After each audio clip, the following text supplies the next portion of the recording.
तो हम 6 कलमे सुन चुके हैं और इस अब बारी है आखिरी कलमे की। तो हम आखिरी और फाइनल कलमे पे जाएंगे जो है, हे पिता मैं अपनी आत्मा तेरे हाथों में सौंप देता हूँ। Father into your hands I commit my spirit. और मैं पास से संदीप का स्वागत करना चाहूँगी। मेरे पास नेल्स हैं, ये छोटी हैं, I have these nails, but these are smaller. वो बहुत मोटी कीलें थी। What was actually put down in the hands of Jesus was much longer than these. और वो उन कीलों में अपने पूरे बॉडी वेट के साथ उस क्रूस पे लटके हुए थे। And with those nails, he was hanging on the cross with his whole body weight. जैसे डॉक्टर शुक्रम ने कहा कि वो सबसे पेनफुल डेथ है। And as Dr. Shukram said, it was one of the most painful death. क्यों? क्योंकि आपका पूरा शरीर उन घाव में लटका हुआ है। Because your whole body's weight is hanging on those wounds. मैं घाव क्यों बोल रहा हूँ? क्योंकि नेल के कारण घाव हो चुके हैं और उस घाव में, और ऐसा नहीं कि घाव में जहाँ नेल करी उधर ही तक सीमित है, वो आगे को वेट के कारण नुच रहा है, फट रहा है। And it is not that the wounds are just okay and they're just hanging, the body is hanging on those wounds. No, those wounds are shredding further. They're going worse. जैसे अगर किसी को अगर बुलेट लगता है या arrow लगता है तो उसका केवल घाव होता है, Like if someone is hit with a bullet or an arrow, it's just one wound. और वो जमीन पे पड़ा होता है और वो तड़प रहा होता है। And he might be lying on the floor and he might be bearing that pain. लेकिन क्रूस पे लटकना मतलब उन घावों के ऊपर लटकना। But hanging on the cross means hanging on those wounds. जो आज पास्टर एडविन ने कहा वो हमारे लिए सब्स्टिट्यूट बना।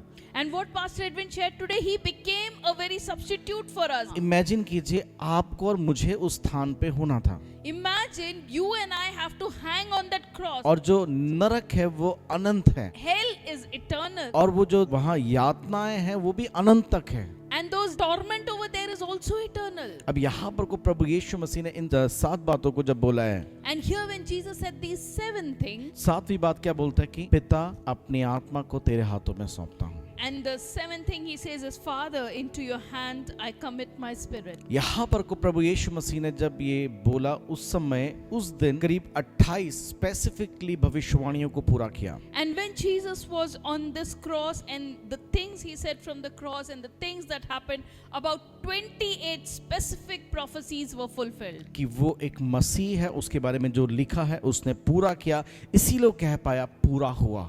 And he was Messiah, what was written about him, every single prophecy he fulfilled, and that is why he could say it is complete, अपने it is पूरे finished. जीवन में यीशु ने 300 से ज्यादा भविष्यवाणियों को पूरा किया। In his whole lifetime, Jesus completed more than 300 prophecies. अब वो कह रहे हैं कि हे पिता मैं अपने आत्मा को तेरे हाथों में सौंपता हूँ। And now he says that, Father, into your hands I commit my spirit. अपनी हर बातों को पूरा करने के बाद वो कहता है पिता मैं अपने आत्मा को तेरे हाथों में सौंपता हूँ। And after finishing all his prophecies and everything is done, then he says, Father, into your hands I commit my जब spirit. यीशु सलीब पे थे, जो पहली बात बोली कि पिता इन्हें माफ कर, ये नहीं जानते क्या करते हैं, और अंतिम बात पिता मैं अपनी आत्मा तेरे हाथों में सौंपता हूँ, दोनों बातों में स्टार्टिंग और एंड दोनों पिता करके बोला। And when Jesus said those 7 things on the cross, the first thing he said, Father, forgive them for they do not know what they do. And last thing, in Father, into your hands I commit my spirit.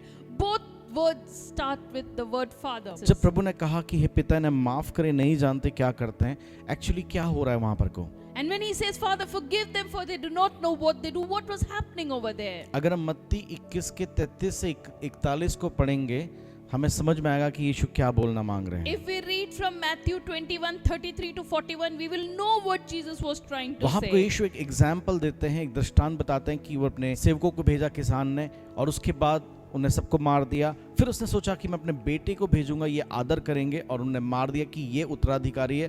तो कहते हैं अब वो पिता क्या करेगा? अब वो आएगा और उन सबको नाश कर देगा। When we read the parable in Matthew chapter 21, there we see that Jesus is sharing the parable where a farmer, he sends his servants to gather money from the workers, and they go and they kill the workers. Then he even sends his son and they kill the son also. And then Jesus warns that what will the rich man come and do? And the answer is he will bring those wretches to a wretched end. Actually यीशु ने उन लोगों को माफ कर चुका था, But here we see Jesus is asking forgiveness for those people, and he forgave them. क्योंकि उसने अपने आप माफ कर दिया, लेकिन वो कह रहा है पिता इन्हें माफ कर, क्योंकि उसको पता है जो पुत्र को छुएगा उसको पिता माफ नहीं कर पाएगा। And Jesus had forgiven them for all that they did. But Jesus then tells Father also, Father, you also forgive them, because he knew Father loves him dearly. And as in this parable, the Father may retaliate. Amen. यहाँ पर वो कहता है पिता इन्हें माफ कर, इन्हें नहीं पता ये क्या करते हैं. And he says therefore, Father, forgive them, for they don't know what they are doing. जब हम इसमें आगे बढ़ते हैं हम लोग क्या देखते हैं?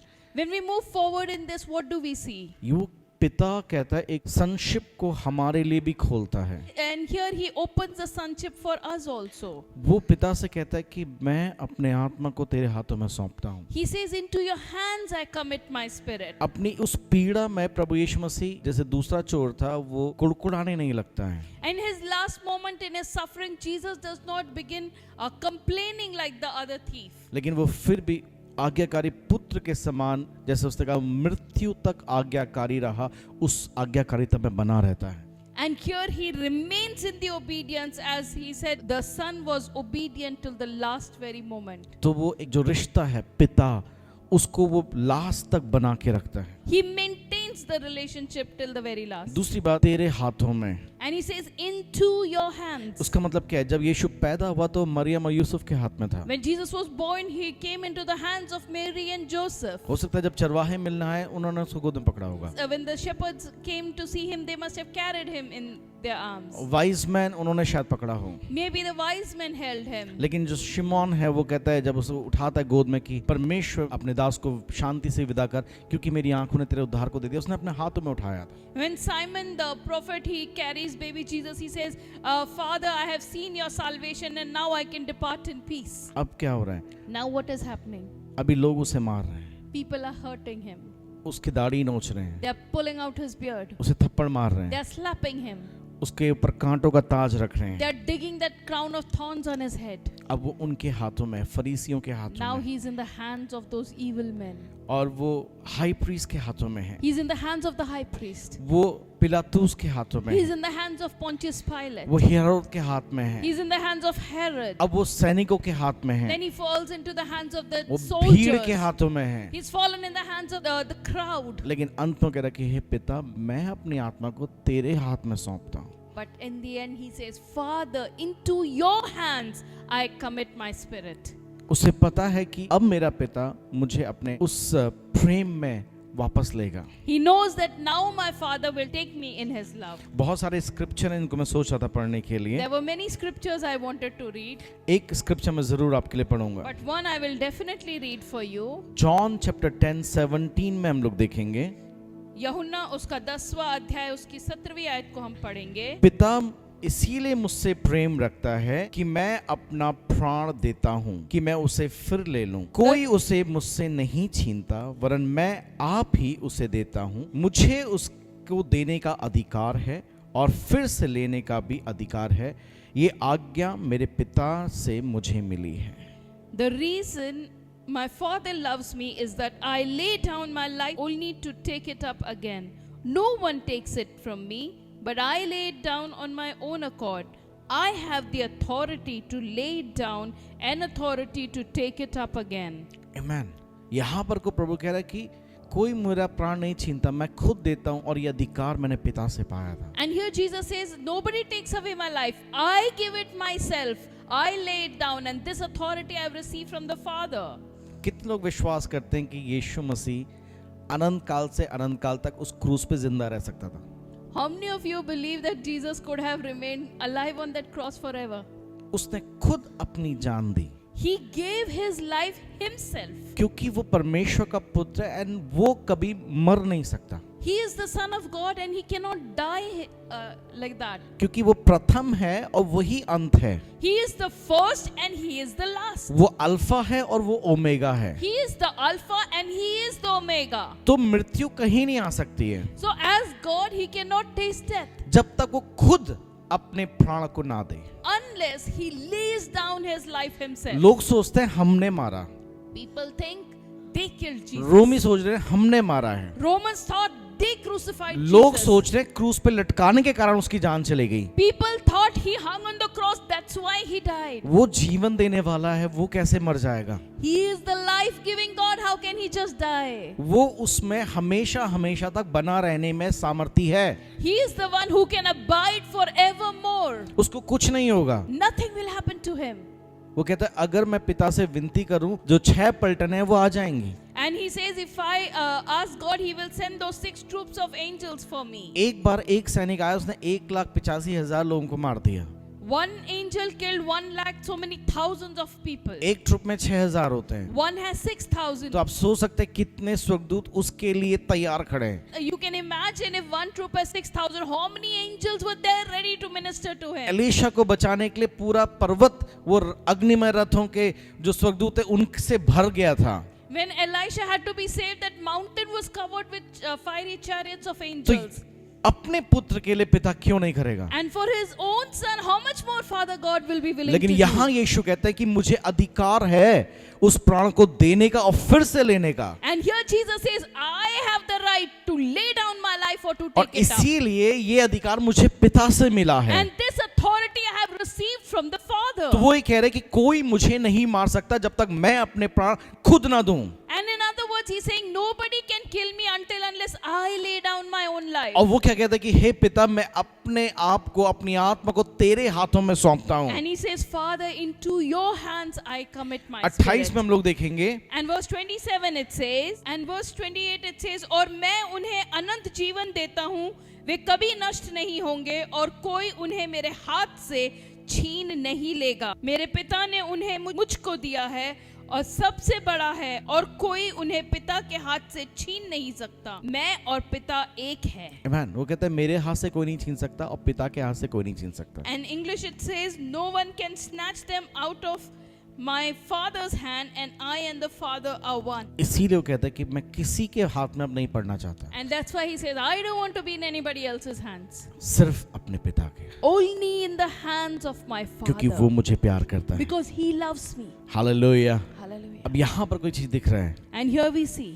कंप्लीट सरेंडर हम देख पाते हैं। we see complete surrender. पूरी तरीके से वो अपने आप को सौंप रहा है। He's completely surrendering himself into the वो Father's hand. पूरी तरीके से यीशु पिता को सौंप देता है भरोसे के साथ कि मेरा पिता है, मैं उसके हाथों में सुरक्षित हूँ। And he's saying, he's my Father and I'm safe and secure in his hands. और वो कहता है ये उसका पर्सनल डिसीजन भी है, निर्णय है कि मैं अपनी इच्छा से अपने आत्मा को सौंपता हूँ पिता के हाथों में। And he's saying, with my own will, I'm surrendering my spirit in the hands of the Father. और उसके बाद वो अपने प्राण को त्यागता है। And then he leaves his spirit. जैसे ही वो प्राण त्यागता है, पर्दा फट जाता है। The moment he dies, the curtain in the temple is torn from up to down.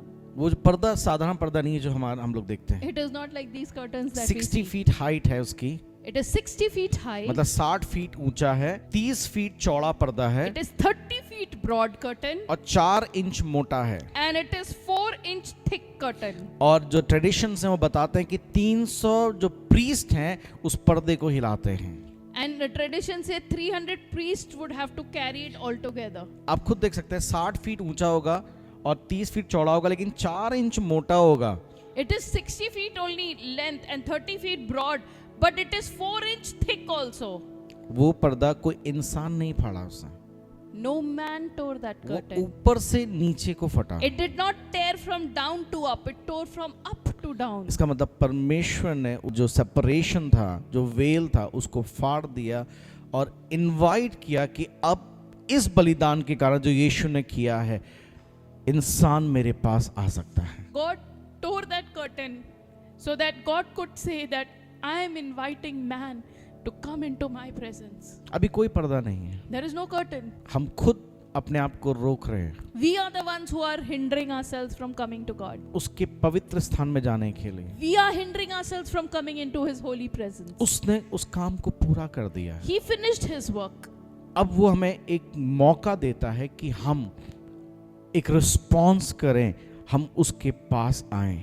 And he is giving us an opportunity to react to it and come in his presence. उसका purpose क्या है? What is the purpose of कि Christ? हम उसके नजदीक आने पाए। So that we can come close to him. इब्रानियों 9 अध्याय और 10 अध्याय जो सिस्टर मैगी ने बोला हम उसको ज़रूर पढ़ें, उसमें साफ लिखा है कि हम उसके बलिदान के द्वारा पर्दा जो उसने अपने शरीर में होकर फाड़ दिया, हम हियाव के साथ परमेश्वर के प्रेजेंस में आ सकते हैं, उसकी उपस्थिति में आ सकते And I हैं। will encourage you, read Hebrews 9 and 10, what Sister Maggie was saying, that we have come into His presence and He has by His choice torn that veil.